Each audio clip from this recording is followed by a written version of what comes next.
सारथीच्या लाभार्थीने दिली सासूबाईंना प्रेमाची साडी. जिल्हाधिकारी कार्यालयात रंगला लाभार्थी मेळावा. संगणक शिकता शिकता कमवा योजनेच्या लाभार्थींकडून नातलगांना वस्त्ररूपी भेट. शिवजयंतीचं औचित्य साधत जिल्हाधिकारी कार्यालयात आयोजित एका शासकीय परंतु अनौपचारिक कार्यक्रमाला उत्साह, अभिमान आणि आनंदाश्रू अशा संमिश्र भावनांची झालर होती. निमित्त होतं जिल्हाधिकारी अशोक काकडे यांच्या अध्यक्षतेखाली सरसेनापती वीर बाजी पासलकर सारथी संगणक शिकता शिकता कमवा योजनेच्या लाभार्थींच्या मेळाव्याचं. आज छत्रपती शिवाजी महाराज यांची 395वी जयंती आहे. या जयंतीचं औचित्य साधून राज्य शासनाच्या सारथी या संस्थेचं व राज्य शासनाच्या MKCL या संस्थेच्या वतीने Chhatrapati Sambhaji Maharaj Sarathi digital employment enhancement program CSMSD व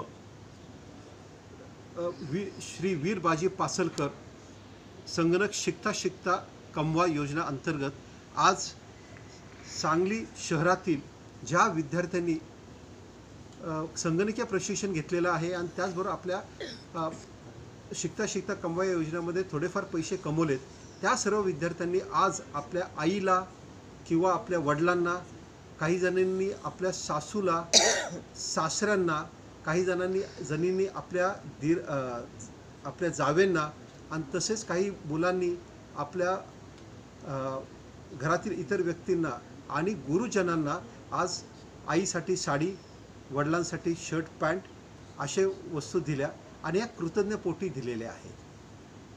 एका महिलेने तर सांगितलं की मी क्लासला गेल्यानंतर माझी मुलं ही माझ्या सासऱ्यांकडे असतात आणि त्याच्यामुळे मी कृतज्ञपोटी त्यांना शर्ट पॅन्ट पीस देत आहे.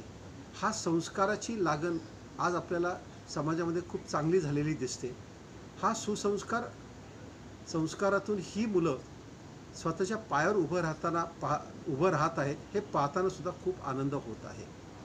आजच्या शिवजयंतीच्या दिवशी मी सर्वांना शुभेच्छा देतो आणि आज सारथी MKCL व महाराष्ट्र शासनाच्या जिल्हाधिकारी कार्यालयाच्या वतीने हा कार्यक्रम आयोजित करण्यात आला.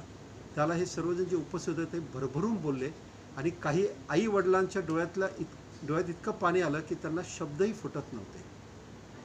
मी या निमित्ताने असं आवाहन करतो की सारथी संस्थेची ज्या योजना आहेत त्याचबरोबर बार्टी संस्थेच्या, टार्टी संस्थेच्या, महाज्योती संस्थेच्या आणि अमृत संस्थेच्या ज्या सर्व योजना आहेत त्याचा सर्व सांगलीतील सर्व नागरिकांनी, लोकांनी त्याचा जास्तीत जास्त लाभ घ्यावा व रोजगार व स्वयंरोजगाराच्या माध्यमातून स्वतःच्या पायावर उभं राहता यावं यासाठी या योजनेचा पुरेपूर उपयोग करावा असं आजच्या दिवशी मी सर्वांना आवाहन करतो.